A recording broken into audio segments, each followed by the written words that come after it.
Okay, so welcome back to the second part where I do a bit of analysis just on a few of the products that I trade.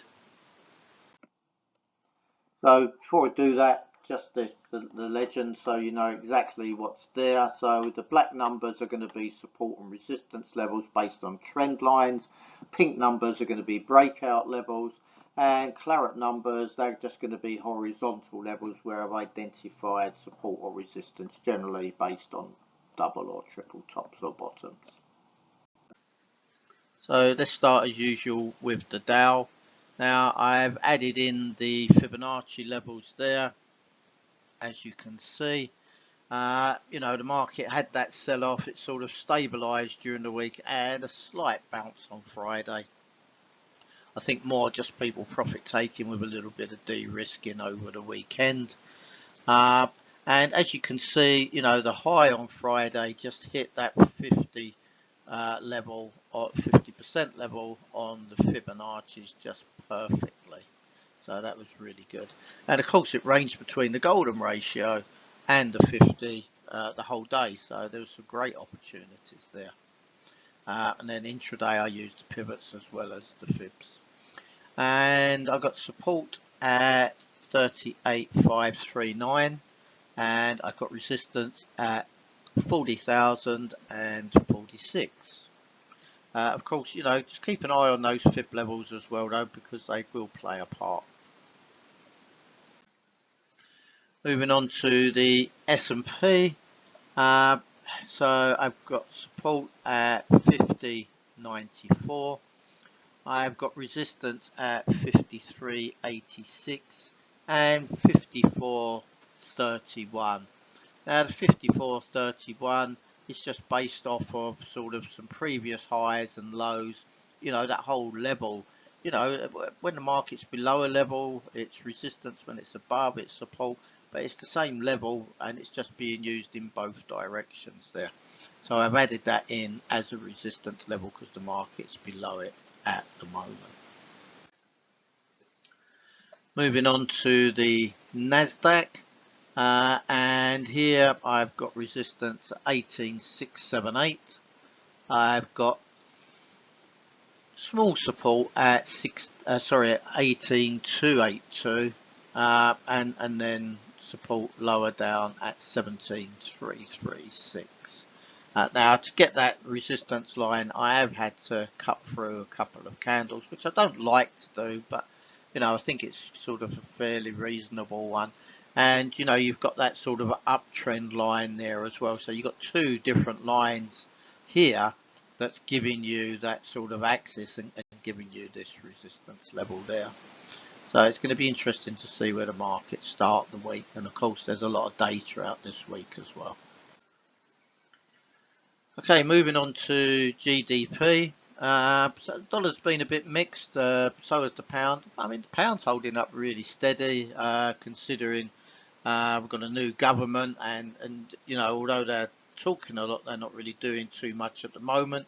There has been a bit of unrest in the country for other subjects and topics, causing a few problems.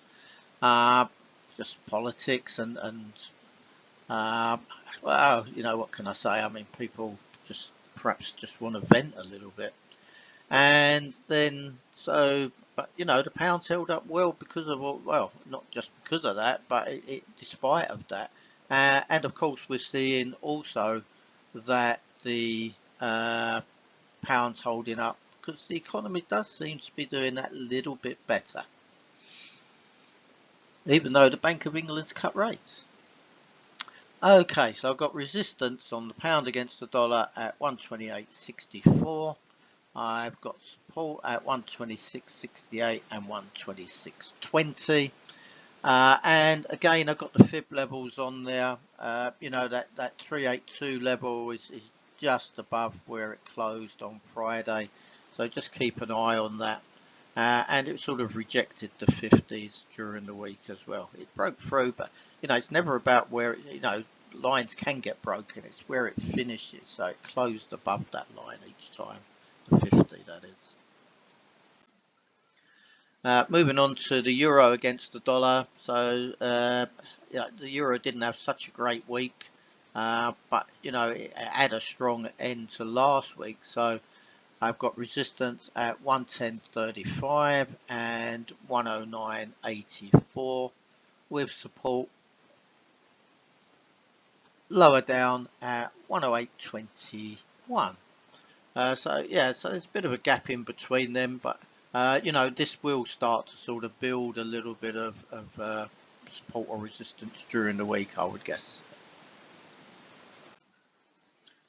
Okay, Bitcoin. So we had that gap in Bitcoin. Well, got an island actually. You know, this is an island because it's gapped on the way up and it's also gapped on the way down, and not too much of a difference between those gaps.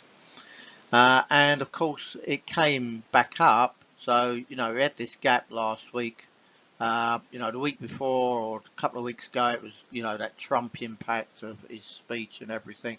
And then the market had a good sort of bounce on that up to here. And then during the week, it sort of lost that as it looked as though Harris was gaining and then potentially even overtaking him. But, you know, I think that's a little bit of novelty factor in priced in on that at the moment. And then it had that big drop off, and then it's recovered during last week. And if you look at it, you know, the gap was here from 58,895 up to 62,968, and that's exactly the high where it got to. So just remember, when you're looking at gaps, it's not the wicks you got to take into account. It's closes and openings and that. So you know, you just need to sort of just keep an eye on them, and obviously, you know, we can take in this lower level here as well from the close and then move, but that's the drop. So it's from where it closed there to where it opened there. That's the sort of true one, not the wicks themselves.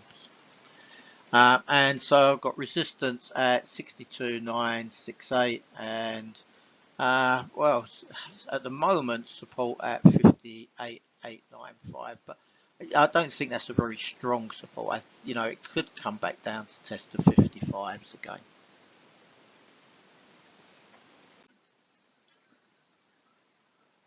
Moving on to gold, had a bit of a quieter day on Friday.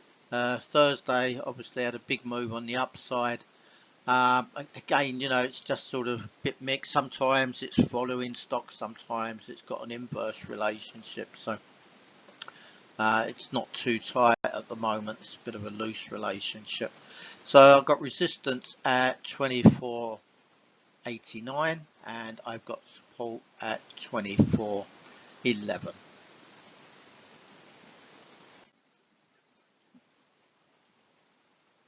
Finally, let's take a look at WTI. So the crude oil had a good end to the week, and when we look at it, I've got support at 72.20 and also now at 74.57 with resistance coming in at 79.19.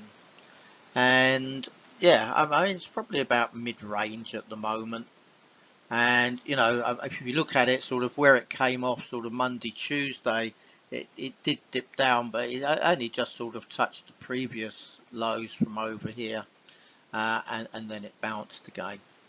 So that's it for my analysis this week and my overall macro picture as well. Hope you enjoy these, and again, hope to see you next week. Have a great week and the best of luck with your trading.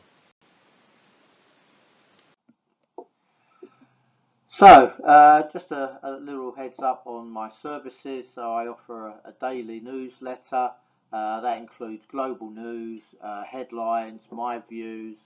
That's a subscription service. I also offer one-day workshops. You know, this helps you to discover if trading could be your next career or maybe just a secondary income. But you know, the one thing is, because I offer a variety of them, is I can also just fill in any gaps that you may have with your current trading, or you know, whether it's macro or actual trading skills. And then I offer a 1 week intensive course. You know, that's going to make you feel confident and competent after just 1 week. And you know, that's going to basically give you the foundations on which to build your trading career. You know, I'm going to help you find that inner trader, and that also now includes a free trading challenge.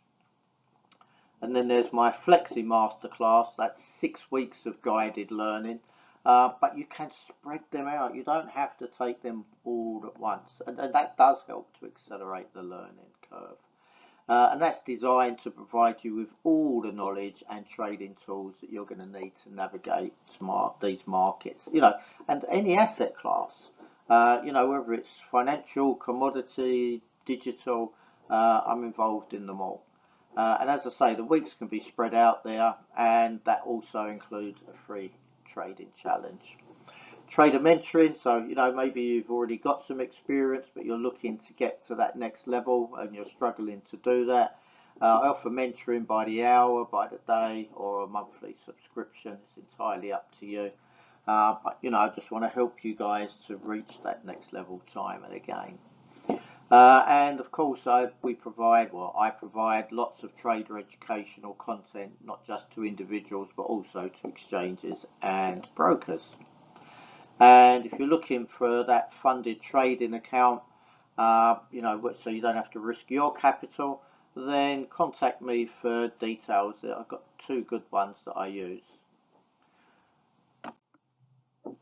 Okay, so finally, as usual, just ending with a disclaimer. So, you know, if you're already involved, then you'll know this. If not, then please take serious note of this, that trading does involve the risk of loss of capital and it's not suitable for everyone.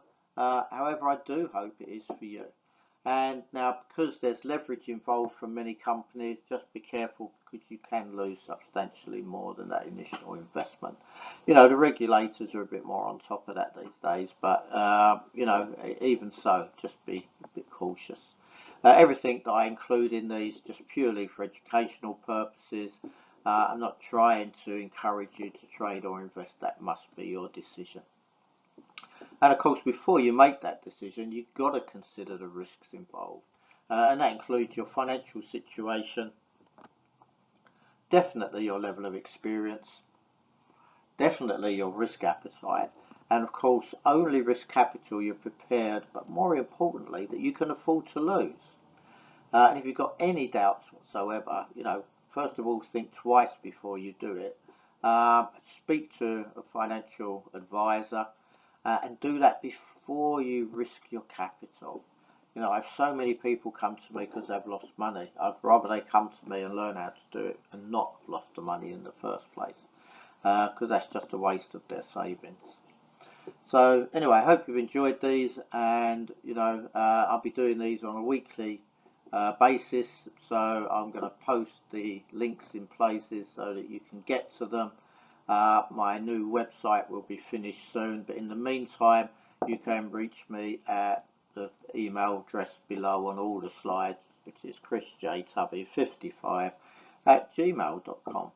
And all I can say is I wish you a wonderful week. Best of luck with your trading, and hope to see you again next weekend. Bye for now.